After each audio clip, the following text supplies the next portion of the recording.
Hello po, good afternoon. So line number 3032. So dalawa pong piraso to. 2 GB siya. Tapos ito po yung isa. So ito naman yung isa. Garbage display to. So bali 32 tayo, 2 GB. So ito na po sir, running na po siya ng stress test. Yan, so games muna pakita natin. So ayan po ang ating EPS using games, 3 digits. Nag 3 digits tayo. Ayan po. So GPU temperature is 58. Tapos 95 yung pan, 57 yung pan speed. So, ito tayo sa number 2. Yan. Ito yung isang video card. So, same line number. Yan. 2 GB din po ito. Sa games naman po, ito yung EPS nya na napoproduce. Yan.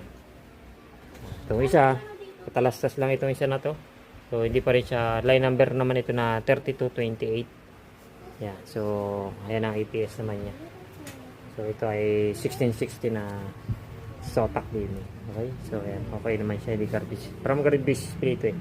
May repair history. Okay sa may-ari brand niya.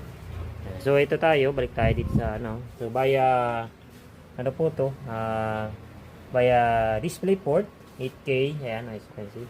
Ito naman via HDMI. So okay na po ito, sir. So 2 pieces yung pa-repair mo.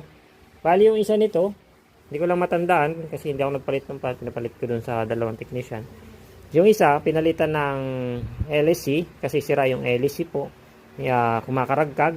Tapos yung isa naman, basag lang yung casing. So, pinalitan. So, ayan. Approve naman na may-ari yan. Pinalitan na. So, ayan ang gaming testing niya. So, ito naman yung stress test niya. Ayan. So, niran din natin siya sa ayan. Tapos sa superposition. Ayan. So, ito naman yung ano niya, superposition results. So, yan lang kapasidad niya, 1080p. Ayan po. Ayan ang score natin. Medium lang yung kanyang kaya kasi 2 GB lang. Tapos, ito po yung stress test niya. So, running siya ng 49 minutes. Baga 1 hour na tayo. Ito lang yung EPS natin sa 4 mark nito. Ayan. So, sabay po ito yung stress test. Itong isa kasi ay na-close bigla yung 4 mark. Kaya, nagulit itong isa sa 4 mark. Pero, may result na rin naman ito. So ito. Kasi ito yung ano natin. So ayan. Na-close bigla yung 4 mark nito kaya inulit. Pero sabay lang po yung tinesting kasi sabay naman ito na repair. Ayan. So ito yung kanyang results. Ayan. Ito naman yung kanyang ano. So 2 GB din. Temperature 58 lang. So, baba lang. So ayan. 2 piraso po yan. Ayan. Bali yung isa nagka-crash when under load. Yun ang issue. Ang pinalitan po natin doon sa nagka-crash when under load is sobrang dumi nun, sobrang dumi.